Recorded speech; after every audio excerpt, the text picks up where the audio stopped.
तो अक्टूबर के पहले दिन ही पेट्रोलियम कंपनियों ने महंगाई का एक और झटका दिया है। कंपनियों ने कमर्शियल सिलेंडर के दाम में 36 रुपए की भारी बढ़त की है, जिसके चलते रेस्टोरेंट और ढाबों पर अब खाना महंगा हो सकता है।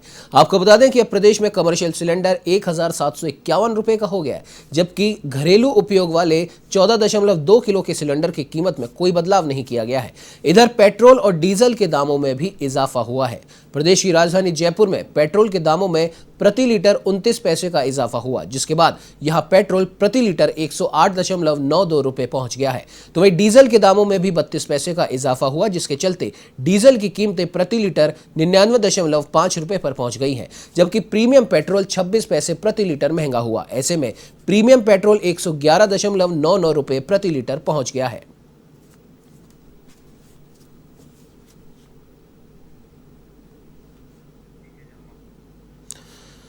तो वही इस खबर पर ज्यादा जानकारी के लिए हमारे साथ एवं संवाददाता बीके शर्मा फोन लाइन से जुड़ चुके हैं। बीके जी, जानना चाहेंगे जिस प्रकार से एक बार फिर आज महीने का पहला ही दिन है और पहले ही दिन देश के नागरिकों को, राजस्थान के नागरिकों को महंगाई का एक और झटका मिला है। कमर्शियल गैस और पेट्रोल डीजल के दाम एक बार फिर से बढ़ाए गए हैं। किस प्रकार से देखते हैं इसे?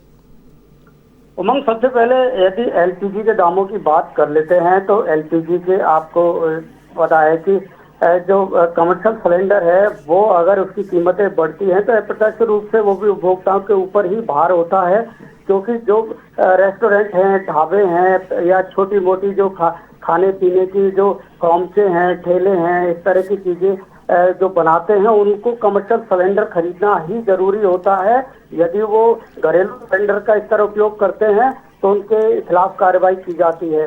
तो आप देखेंगे कि यदि उनकी लागत बढ़ती है तो उसका असर भी उपभोक्ताओं पर ही होता है, क्योंकि उपभोक्ताओं को उसके लिए ज्यादा कीमत चुकानी पड़ती है, चाहे वो चाय बनाने वाला है या कोई ढाबे हैं और भी इस तरह के जो खाने पीने की वस्तुएं बनाते हैं, रेस्टोरेंट, होटल, सभी के ऊपर इसका भार बढ़ता है तो कीमतें बढ़ती है। हालांकि ये घरेलू जो सिलेंडर है उसके दाम नहीं बढ़ाए गए हैं, लेकिन इससे पहले देखा जाए पिछले 2 महीने में घरेलू सिलेंडर के भी 50 रुपए बढ़ा दिए गए थे, जुलाई और अगस्त में दाम, और उससे पहले 200 रुपए से ज्यादा इसके जो व्यावसायिक सिलेंडर है उसके भी दाम बढ़ा दिए गए थे और इस व्यावसायिक सिलेंडर के दाम इस बार फिर से बढ़ा दिए गए हैं।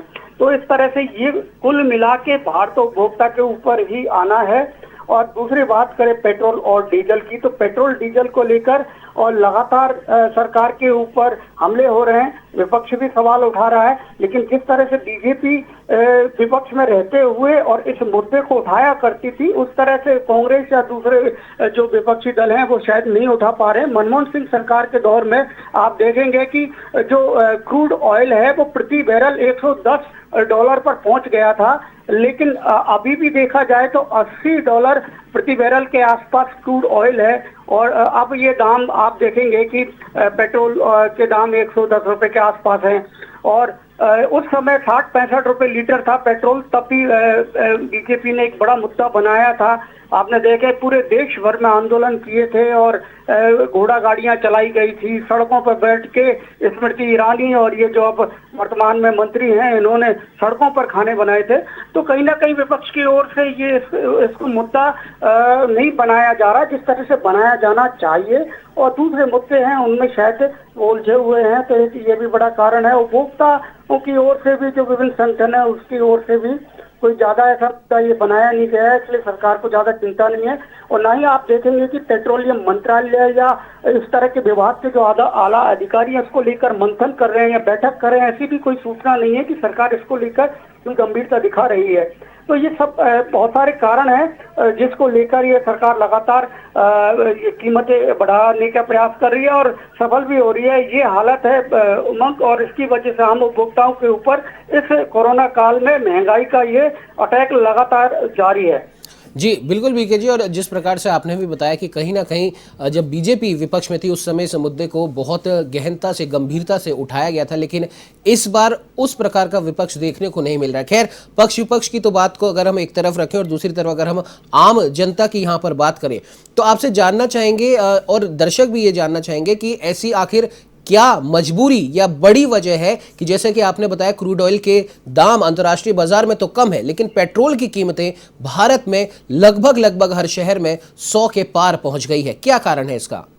पेट्रोल के दाम कम नहीं उमंग, ये क्रूड ऑयल के दाम अभी बढ़े हैं अंतर्राष्ट्रीय बाजार में। अगर देखा जाए तो ये $60 प्रति बैरल से बढ़ते बढ़ते धीरे धीरे ये $80 प्रति बैरल पर आ गए हैं। और जो ओपेक संगठन है, जो पेट्रोल उत्पादन करते हैं, क्रूड ऑयल का उत्पादन करते हैं, उन्होंने एक संगठन बना रखा है, लॉबी बना रखी है। वो उन्होंने उत्पादन को रोक दिया है और उत्पादन को रोकने के बाद जो उपलब्ध उनके पास स्टॉक है उसी की सेल कर रहे हैं। और उसकी वजह से, क्योंकि उत्पादन अगर लगातार ज्यादा होगा तो उसको सेल करना पड़ेगा, जो उससे ज्यादा देर स्टॉक नहीं किया जा सकता, क्योंकि ये पेट्रोल उड़ जाता है, कम होता है धीरे धीरे मात्रा में।